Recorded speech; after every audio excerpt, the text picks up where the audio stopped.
Então, se você estuda por uma nota, não é o conhecimento que importa para você. E se o conhecimento não tem importância, ele não permanece. Porque, segundo os estudos, o que faz permanecer é amor. Por isso, uma máxima espírita é amai-vos e instruí-vos. Não é amai-vos ou e. Porque o amor sem instrução erra. Não produz, porque você não sabe o que fazer. E instrução sem amor não permanece. A única maneira é como se fosse uma escada. Então você tem um lado e o outro, e os degraus, que são a evolução espiritual, o crescimento, dependem dessas duas vertentes. Amor e instrução. Então, quando é que você fixa no eu essa memória? Quando você ama o que aprende. Então, o conhecimento não é um meio para atingir o fim. Eu estou estudando porque eu quero ser famosa, eu estou estudando porque eu quero ganhar muito dinheiro, eu quero reconhecimento, eu quero isso, eu quero aquilo. Tanto que quando você atinge o suficiente, para que estudar mais? Eu já ganho dinheiro, eu já faço. Não existe prazer envolvido no processo. E se não existe prazer, não existe a fixação, porque você não possui o conhecimento.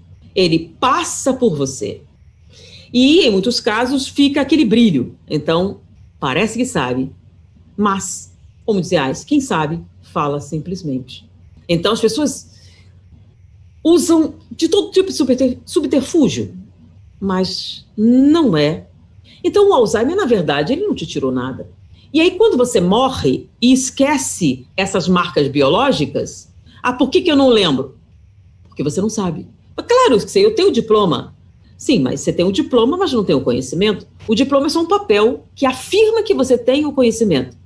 Ter o conhecimento significa o quê? Que você lembra do que aprendeu.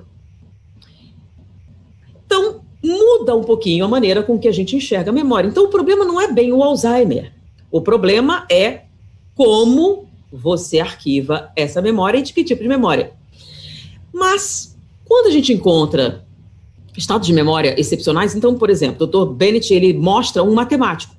Quando você monitora, tá, a atividade matemática, você pode ver áreas cerebrais que estão envolvidas nisso.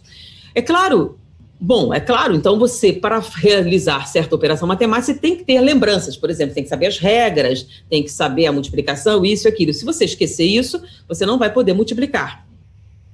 Olha só, as pessoas não compreendem muito bem. Por exemplo, dirigir.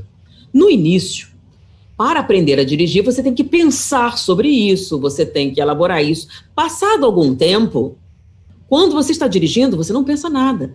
Virou um reflexo muscular. Tanto que se um caminhão vem na sua direção, você freia, mesmo que não esteja dirigindo. Então, digamos, tem várias pessoas no carro, todo mundo freia. Vai que ajuda, né? Então, você freia por quê? É um reflexo. O caminhão vem, você freia. Uma pessoa com Alzheimer também freia. Ela não lembra o próprio nome, o nome do pai, não lembra da mãe, mas freia. Por quê? Porque isso faz parte dela, esse reflexo.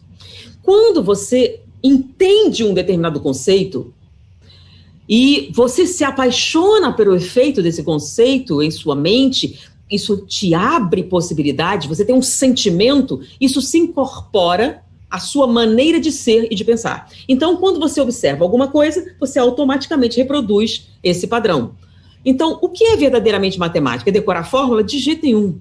Matemática é comparar. Você compara grandezas, compara tudo e tira dessa comparação relações. Isso é maior, isso é menor, isso está contido, isso contém, isso é igual, isso é diferente.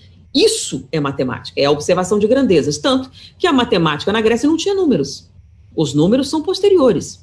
Um grande número dessas fórmulas que muitas pessoas decoram, quando foram desenvolvidas, não haviam números.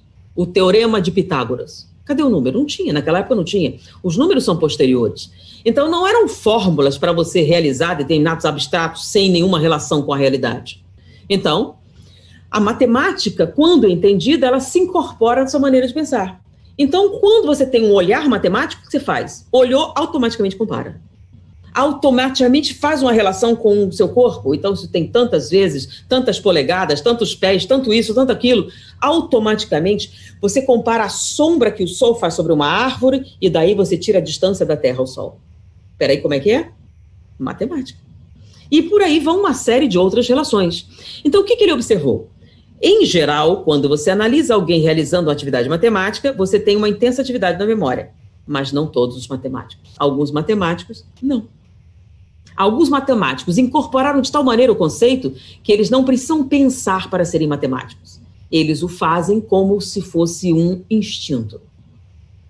Aí você entende que quando ele reencarna e tem 4, 5 anos de idade, automaticamente ele começa a praticar aquilo que faz parte dele, matemática.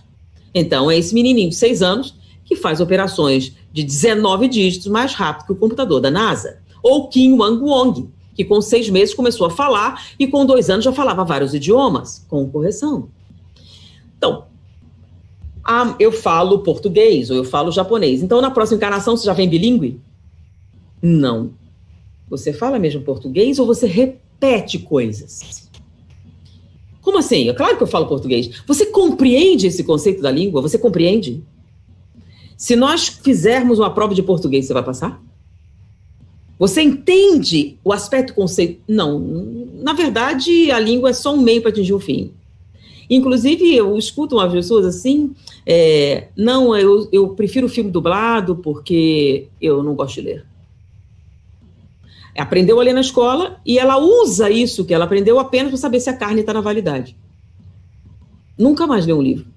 Eu tinha horror de ler aqueles livros na escola, nunca mais eu vou fazer isso, e não faz. E aí, quando o Alzheimer vem, ele tirou. Tirou o quê? Foi o que tirou? A fantasia do conhecimento? O verniz desse conhecimento? O enfeite que era esse conhecimento? Ele só fez que aquele papel, que não tinha um real significado, deixasse esse significado para você também. Então, o conhecimento que você possui, ninguém tira. Nem o Alzheimer, nem a morte. Então, quando você ama o que aprende, isso é seu e ninguém nunca vai tirar de você. Quer ver o que a gente ama de verdade? O que é que você trouxe para outra encarnação? Eu olhei para você, já tive uma antipatia instantânea. Não sei, alguma coisa da outra encarnação. Senti, assim, uma coisa ruim. Isso você lembra, né? Não é impressionante? Antipatia, ódio, raiva, paixão sexual, você é casado, muito bem casado, encontra alguém, é o passado. É o passado, né?